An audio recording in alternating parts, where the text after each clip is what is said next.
Hola, buenos días a todos. Bienvenidos a este segundo día de las jornadas GeoBasic. Lo primero, presentarme. Yo soy César Ordiñana, de la empresa DISIT, que es una de las empresas que forman parte de la asociación GeoBasic. Y ahora vamos a tener una sesión muy interesante con funcionalidades y novedades de la siguiente versión de GeoBasic, de la que recientemente se ha liberado la RC3, que es la versión 2.1.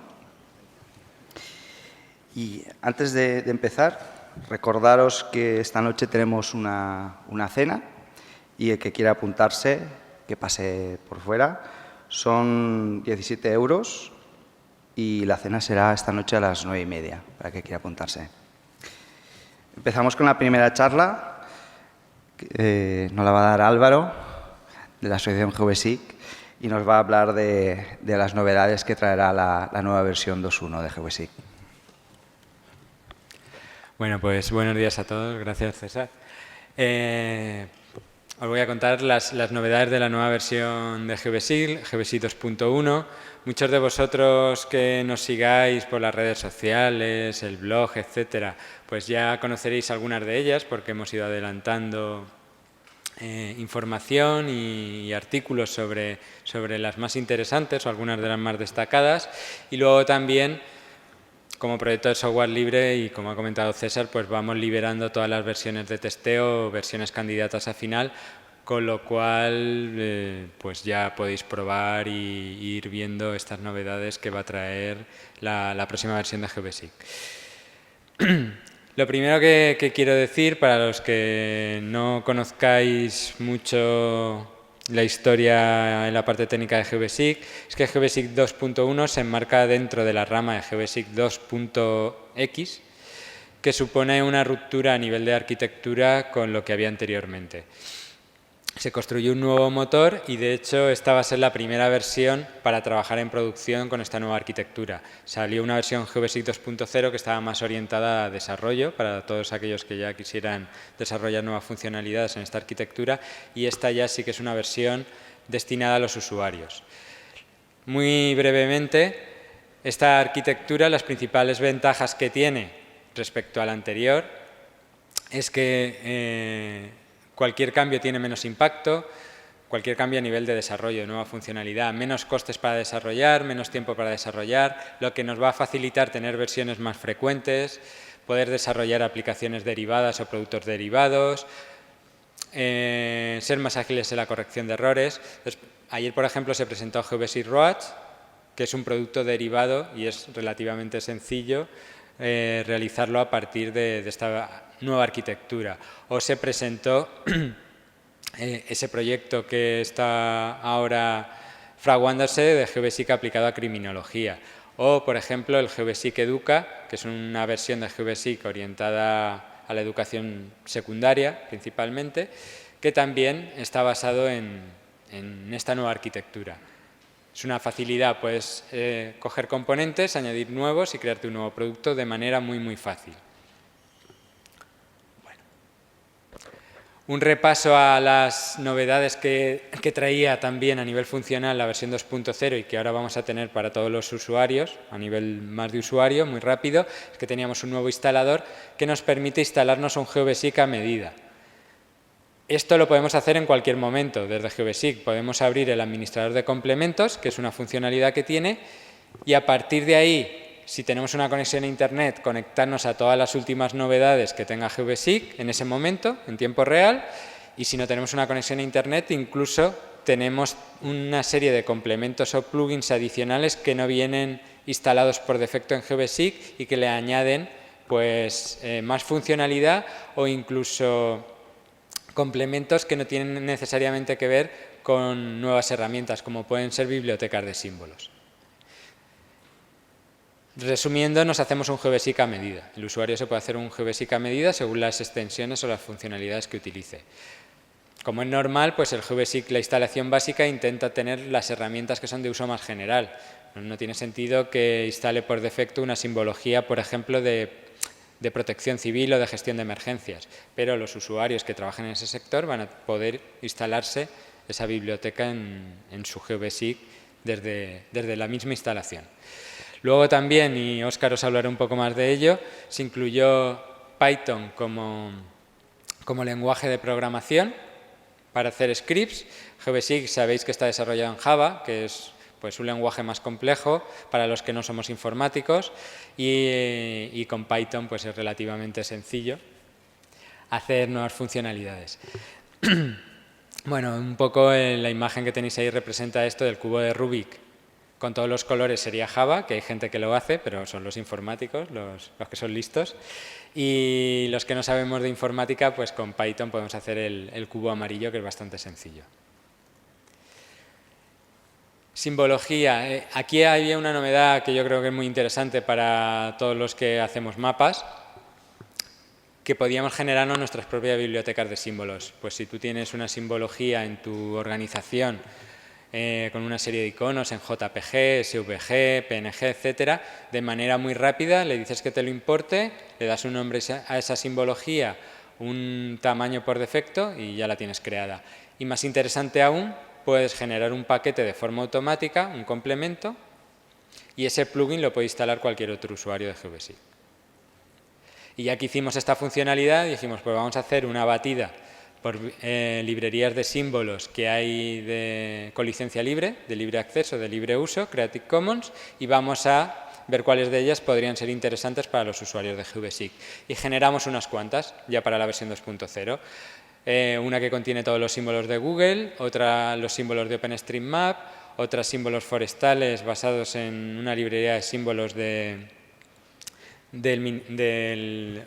USGS, si no me equivoco, y del National Park Survey de Estados Unidos, simbologías de criminología, de emergencias y la OCHA, que es la de emergencias de Naciones Unidas, que viene a ser el estándar en temas de protección civil y gestión de emergencias. Aquí tenéis algunas imágenes en las cuales se visualizan estas bibliotecas de símbolos. Como veis, son bibliotecas de símbolos que contienen tanto símbolos puntuales como lineales, como de relleno o poligonales. ¿De acuerdo? Son muy completas algunas de ellas. Por ejemplo, la de Google o la de OpenStreetMap tienen además una subdivisión en distintas clasificaciones, un árbol en el cual tenemos símbolos pues, para temas educativos, temas de instituciones religiosas, comercios, transportes, etcétera, etcétera. Esta es la de símbolos forestales del Parques Nacionales de Estados Unidos. Esta de aquí es de criminología, que viene también del Departamento de Justicia de Estados Unidos. La de emergencias de Canadá, que es la oficial que utilizan en Canadá, y la simbología oficial para asuntos humanitarios o gestión de emergencias de Naciones Unidas. También dos novedades interesantes es que añadía dos nuevos servicios de acceso a datos remotos. Uno de ellos es OpenStreetMap, que supongo que conocéis ya todos, la cartografía libre realizada por usuarios, que por defecto accede a 4 servicios de OpenStreetMap, que veis ahí, pero que podemos añadir cualquier servidor nuevo que tengamos. Y además permitía el acceso a al Webmap Service tileado, que optimiza bastante la conexión a lo que sería el WMS tradicional en cuanto a velocidad de acceso. Y luego había un cóctel de pequeñas mejoras que ya veremos. Vistas portables. Aquí le hemos cambiado el nombre porque anteriormente se llamaba mapas temáticos, pero podía llevar a confusión, porque realmente lo que hace esta funcionalidad es una vista portable. El usuario va a poder generarse su vista, definirla con un etiquetado, una simbología, una escala máxima y mínima de visualización de las distintas capas, y con ello va a poder generar un paquete. Un paquete que es un plugin, que realmente es un fichero comprimido que lleva toda esa información, esa configuración de una vista, más todas las capas. Es decir, va a llevar los shapefiles o los raster o lo que tengamos en esa vista. Con lo cual es muy fácil compartir con otro usuario y que lo cargue y pueda visualizar lo mismo que estás visualizando.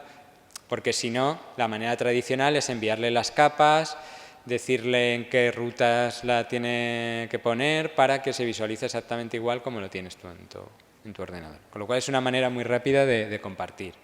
Gráficas, otra de las novedades bastante interesantes, que además tenemos documentos multigráficas, como veis en la imagen inferior, se pueden solapar gráficas en un mismo documento a partir de datos de atributos que tengamos en nuestro proyecto. Series de mapas era otra de las novedades, que permitía pues, generar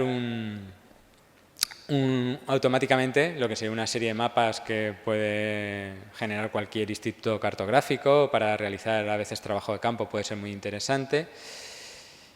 Y facilita muchísimo la labor, porque a partir de una plantilla, de unos datos que demos de escala y de área de lo que va a ocupar nuestra serie de mapas, genera automáticamente toda la distribución y además la puede exportar a PDF. ¿Y qué hemos añadido en GBSIG 2.1 en este año que va a haber entre una versión y otra? Bueno, hemos ido migrando el resto de funcionalidades que quedaban por migrar de GBSIG 1.x. Tenemos ya prácticamente todo migrado. Una de ellas era georreferenciación, que es una de las herramientas más utilizadas, y hemos aprovechado para mejorar un poquito también la usabilidad de la interfaz. En raster, además, hemos ido añadiendo una serie de herramientas como las que veis ahí. Yo no soy especialista en raster, entonces no sé exactamente la funcionalidad de cada una de ellas, pero bueno, Select Cap, máscaras por región de interés, componentes principales, asignar proyección a un raster que tengamos cargado en nuestra vista, cambiar el tipo de dato, crear capas multifichero. El soporte a PostGIS 2, la versión nueva de PostGIS, aparte lleva como una de las novedades más interesantes que soporta el almacenamiento de imágenes raster. Desde GBSIG ya podemos trabajar con PostGIS 2, tanto para vectorial como para raster. Hemos migrado todos los tipos de leyendas que quedaban por migrar, que era la de expresiones, símbolos proporcionales, símbolos graduados, densidad de puntos, cantidades por categorías. Habéis representado con unos datos aproximadamente lo que hacen ese tipo de leyendas, y además se han añadido dos tipos nuevos de leyendas de gráficas de tartas y de barras a partir de esa nueva extensión de gráficas que se ha hecho y que he comentado. Una de las novedades más interesantes, y aquí no me voy a extender porque la va a presentar César después que yo, es el nuevo mapa, nuevo layout, que como veis pues integra además lo que sería la tabla de contenidos de GBSIG, y lo dejo aquí para que luego César nos comente más. Y dentro de ese nuevo layout también está la mejora de la rejilla o cuadrícula, que tampoco voy a comentar mucho más. Bueno, las gráficas también se van a poder insertar en este nuevo layout, es otra de las novedades que tenemos, con lo cual a nivel de producción cartográfica yo creo que se ha mejorado muchísimo. El usuario va a agilizar mucho la producción cartográfica y va a tener muchas más herramientas para trabajar y más agilidad para hacerlo, que era una de las demandas que teníamos desde la comunidad de usuarios y también desde los usuarios que están acostumbrados a trabajar con software privativo, pues nos hemos aproximado bastante a esa forma de trabajar. El etiquetado avanzado también se ha migrado a esta versión 2.1. En la versión 2.0 teníamos solo un etiquetado básico, y tenemos un etiquetado avanzado, y además se ha añadido alguna herramienta interesante como el halo, que es esa aura que rodea las etiquetas, que cuando trabajamos por ejemplo, con imágenes raster o imágenes de determinados colores, nos puede interesar para que se visualicen bien nuestras etiquetas. La exportación a KML también se ha mejorado, se pueden exportar globos, etiquetas, forzar a la reproyección de Google Earth, etc. Otra de las novedades es un marco de geoprocesos único. Ahí tenéis dos imágenes, una con los geoprocesos comprimidos y otra con el despliegue de las herramientas de GBSIG dentro de ese marco. Lo que hemos hecho es un for de lo que era el proyecto Sextante, para también tener capacidad nosotros para poder evolucionarlo como pensamos, traducirlo a todos los idiomas, documentarlo bien, etcétera, etcétera. Y lo que hemos hecho es integrar todos los geoprocesos que anteriormente teníamos, por un lado en el marco de GBSIG y por otro todos los algoritmos de Sextante, en un único marco de geoprocesos. Además, añadiendo todas las herramientas que teníamos de raster y que no estaban integradas en ningún marco de geoprocesos, sino que las teníamos en distintos botones o menús de GBSIG. Esto también es muy interesante porque vamos a poder trabajar con el Model Builder de geoprocesos, con el modelador, con muchísimos más geoprocesos, no solo con los algoritmos de ese estante. Y además, pues la idea también es que esté preparado para luego incluir algoritmos de Python y ojalá pues podamos meter ahí más librerías como JGrass, etcétera, etcétera. Otra de las extensiones que se han hecho durante este tiempo, esta quizá sea para un porcentaje menor de usuarios, pero que es muy interesante, que es poder generar leyendas que sean entendibles para personas con determinados problemas de ceguera, de daltonismo y discromatopsia en cuanto a la distinción de colores. Tenemos una vista con unas capas, con una leyenda determinada, y si le decimos que el usuario tiene un determinado, uno de estos determinados tipos de daltonismo o discromatopsia, automáticamente nos va a generar una leyenda que es interpretable por este tipo de usuario. Esto, por ejemplo, aunque parezca algo menor, en el libro blanco de la Asociación Internacional de Criminología, que se comentó ayer, cuando habla de los GIS, dice que es una condición indispensable para considerar que un SIG es válido para el uso en criminología.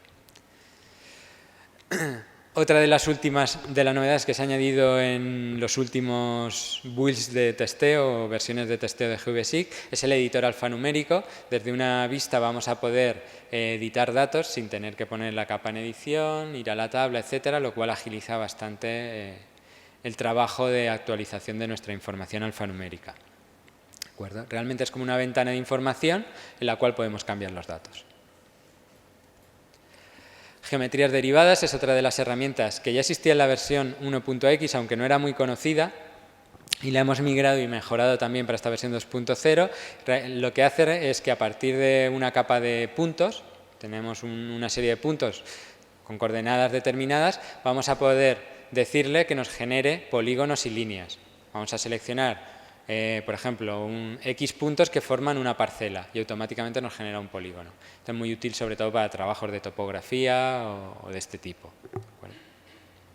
Esto, por ejemplo, ahora mismo nos lo pidieron integrarlo en la versión 2.1 porque lo estaban utilizando para hacer el catastro de un municipio de unos 600.000 habitantes de Brasil.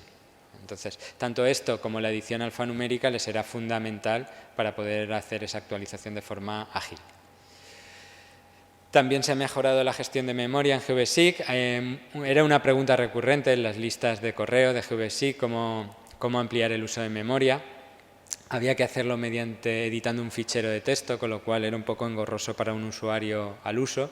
Y ahora pues directamente tenemos una ventana en la cual el usuario va a poder ampliar el uso de la memoria. En la parte de tablas, por llamarlo de manera genérica, también hay algunas mejoras, el soporte del formato de Microsoft Excel, el soporte de CSV, además podemos definir las propiedades de ese CSV a la hora de cargarlo como codificación, etcétera, para que podamos visualizarlo correctamente. Se han cambiado también las propiedades de tabla y se han añadido algunas cosas, como veis en esta imagen donde pone aquí pattern, en el cual vamos a poder definir la manera que queremos que se visualice, el formato con el que queremos que se visualice unos atributos numéricos. Pues, por ejemplo, en determinados países los miles los representan con un punto y los decimales con coma, y en otros es al contrario. Pues aquí se puede definir. O el número de decimales que quieres que se visualice. ¿De acuerdo? Y también se ha mejorado un poco la interfaz, de manera que es mucho más rápido pues añadir una columna, eliminarla, añadir un registro, porque hay botones rápidos que permiten hacerlo, que anteriormente teníamos que ir a menú, editar tabla y era un poco más engorroso. Luego hay un cóctel... 5 minutos, Álvaro. Vale, ya voy acabando. Un cóctel de pequeñas mejoras.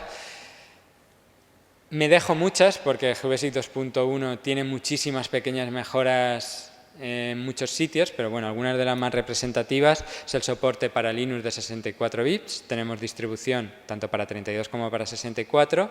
De Windows tenemos de 32, pero que funciona en Windows 64, y nuestra idea es pues también tener distribución que aproveche toda la potencialidad de 64 en futuro. Hemos actualizado la base de datos de la EPSG, con lo cual soportamos muchas más proyecciones a la última versión de la base de datos de proyecciones, que no estaban. Por ejemplo, la EPSG de OpenStreetMap no estaba incluida en anteriores versiones, ahora está, y otras muchas.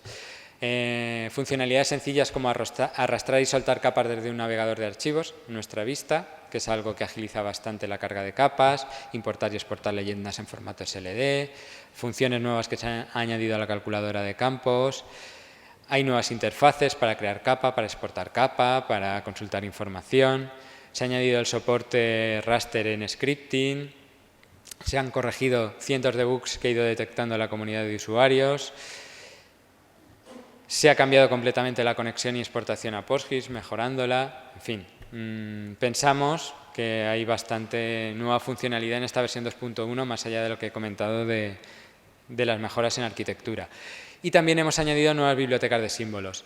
Ya muy rápido para acabar, la biblioteca de símbolos de puntos de interés urbano, que está basado en un proyecto de software libre que se llama Mapbox, que es también muy completa para representar los elementos de una ciudad, símbolos de geología. Esta simbología es muy compleja, la simbología geológica siempre es muy compleja, está basado en toda la simbología de USGS, contiene alguna, como ves, de ahí de fósiles, pero contiene realmente de todo un abanico de elementos geológicos. Y también se ha añadido como símbolos de relleno todo el estándar de colores RGB de estratigrafía de la Comisión Internacional de Estratigrafía. Símbolos comerciales, pues estos parecen más elaborados para hacer otro tipo de mapas con elementos también de las ciudades como bancos, pues, comercios, casinos, de todo. Símbolos de defensa, hay estándares para todo, pues hay un estándar también para representar todos los elementos relacionados con el ámbito militar, es el APP6, son también miles de símbolos, están disponibles en la versión GVSIC 2.1. También, yendo a otro lado totalmente distinto al militar, esta todavía no está disponible en los últimos builds, pero la tenemos ya realizada y se va a integrar en la final. Simbología para temas de geoactivismo, para mapeo colectivo, que están basados en un libro de un colectivo argentino que se llama Iconoclasistas, de mapeo colectivo, ¿de acuerdo? Pues para representar todo este tipo de iconografía. Otra simbología orientada a colores, basada en un proyecto que se llama Color Breuel, que tiene un montón de escalas de colores de todo tipo, muy interesantes, con lo cual el usuario va a poder trabajar con esta gama de colores sin tener que complicarse mucho la vida con qué RGB selecciono para mis mapas. AIGA es otra simbología muy conocida, es el Instituto Americano de Artes Gráficas y es la simbología que habréis visto, por ejemplo, en cualquier aeropuerto. Es un estándar que se utiliza prácticamente para todo, también se ha incluido en GVSIC tanto la gama de colores que ellos utilizan como los símbolos que han generado. Meteorología, también hay un estándar, la Organización Meteorológica Mundial define una serie de elementos para representar las distintas casuísticas meteorológicas, también va a estar disponible en GVSIC 2.1.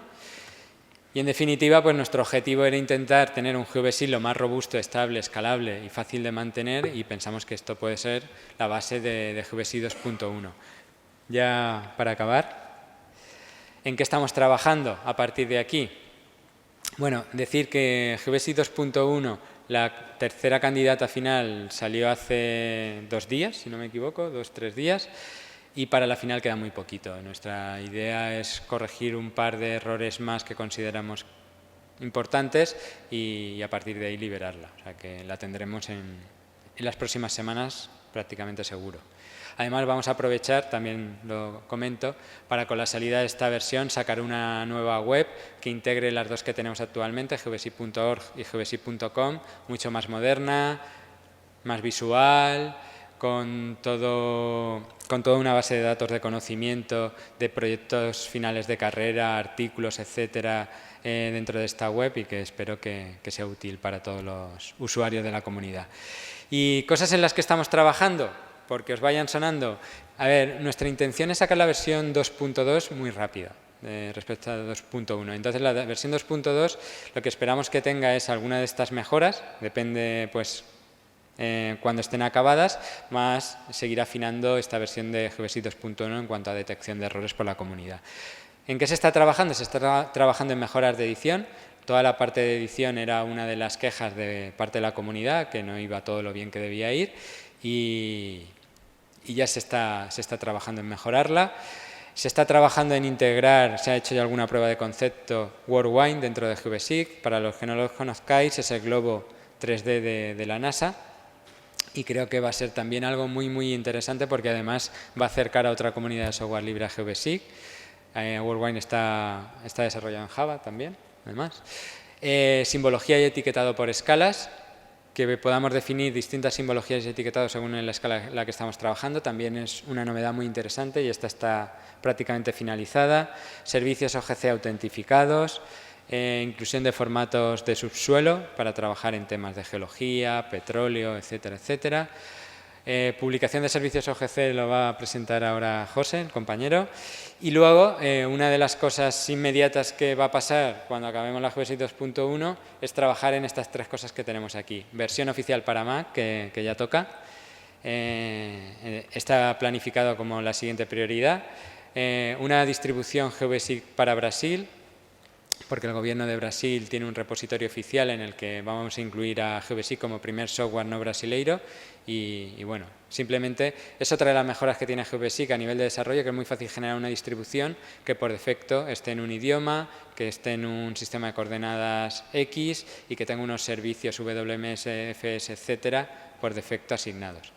Y también, ya que tenemos esta versión 2.1, pues nuestra idea es sacar una versión de GVSIG Educa, que era ese GVSIG para secundaria, basado en GVSIG 2.1 y para Windows y para Linux y para Mac, si es posible. Y con esto, pues ya acabo. Simplemente comentaros que nos ayudéis a mejorar, porque GVSIG al final lo construimos entre todos. Todas estas novedades han surgido en gran parte por aportaciones de proyectos externos. Entonces, que compartáis y colaboréis con el proyecto, que es lo que nos va a hacer cada día más fuertes. Muchas gracias.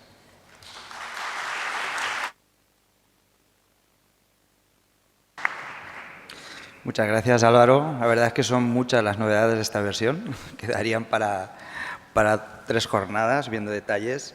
A continuación vamos a ver 3 charlas donde vamos a ver más detalles de algunas de estas novedades. Así que, si os parece, dejaremos las preguntas para el final. A continuación tenemos a César Martínez, de Escolab, que es otra de las empresas que forman parte de la asociación GVSIG.